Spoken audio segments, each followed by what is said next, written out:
Who watches the watchers? A question that has been asked for over 2,000 years.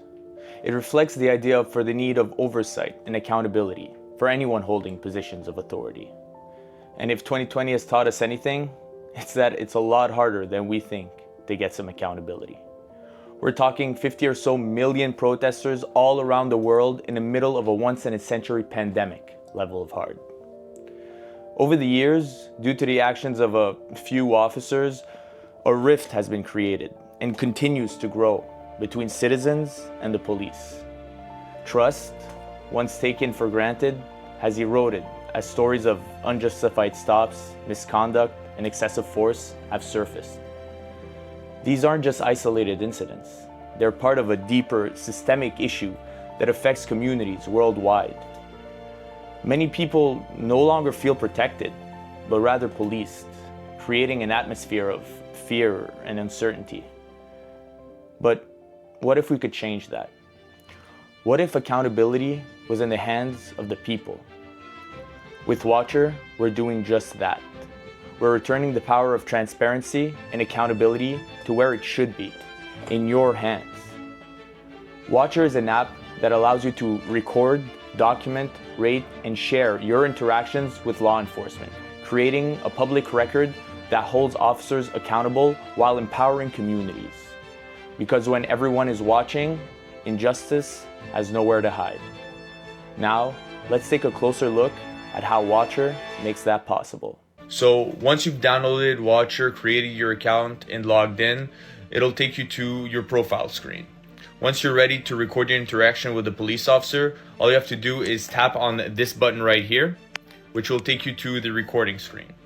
Once you're here, you can start recording, and then you can press on this button right here to start documenting some basic information on the interaction. This information includes the police officer's badge number, the police department where they work at, the reason why you were stopped in the first place, and if you're recording for somebody else and you're a witness to their interaction, you can check the switch right here. It'll ask you to describe the person having the interaction with the cop by their age, gender, and ethnicity, which will end up looking something like this. Once the interaction's done, you can stop recording. It'll take you to the next screen. So you'll notice that this screen is actually a form, which is a continuation of the previous form that we were filling while recording. So all this information right here would already be pre-filled once you get to this screen.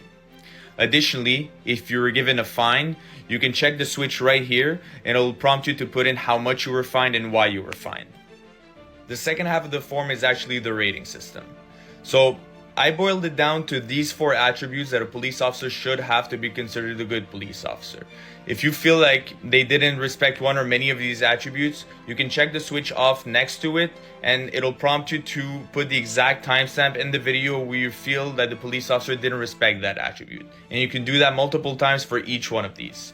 Then finally, we have the overall rating, 5 stars, pretty self-explanatory. Once you've finished filling this part out, it should look something like this. And then when all that's done, all you have to do is upload it and it'll go on what I call the Overwatch page. On the Overwatch page, you'll create a red pin just like this one at your exact geolocation, indicating where this interaction took place. Other users can see your red pin and tap on it. Once they do, it'll take them to the video you just took where they'll be able to watch it.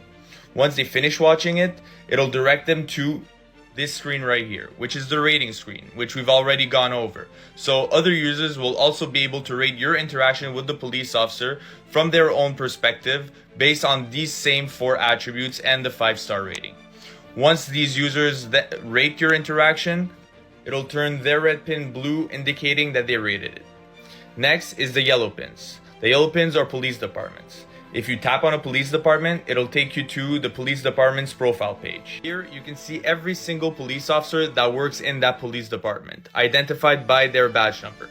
If you tap on a police officer, it'll take you to their profile page, where you can then see every single video that was taken of that specific police officer, essentially creating a publicly accessible database on the history of every individual police officer throughout their entire career, given that everybody uses WatchR to record all their interactions with cops. Finally, if you tap on a police officer's profile picture, you'll be able to see their overall rating like this. And you can do the exact same thing for the entire police department to see the average rating of the entire force. Alright, so let's come back to the Overwatch page one last time. You'll notice that there are also orange pins. These orange pins are municipalities. If you tap on a municipality, it'll take you to that municipality's profile page. What a surprise. But what makes this one any different from the two others? Well, this is where you'll find all the videos taken of unidentified officers in every single municipality. So all the videos taken in haste or in the middle of a protest where you can't necessarily ask every officer for their badge number or department, this is where you'll find them. Accountability isn't about division, it's about unity. It's about working together to ensure fairness, justice, and respect for all. With WatchR, we're not just exposing the bad, we're also highlighting the good. The officers who serve with integrity and commitment and who are an integral part of a well-functioning society. By shedding light on both, only then can we really start rebuilding the trust that has been eroded between citizens and law enforcement. This isn't about us versus them. It's about all of us standing together to create a system that works for everyone. A future where transparency leads to trust, accountability leads to progress, and where every community feels safe. So let me ask you again, who watches the Watchers? The answer is simple. We all do.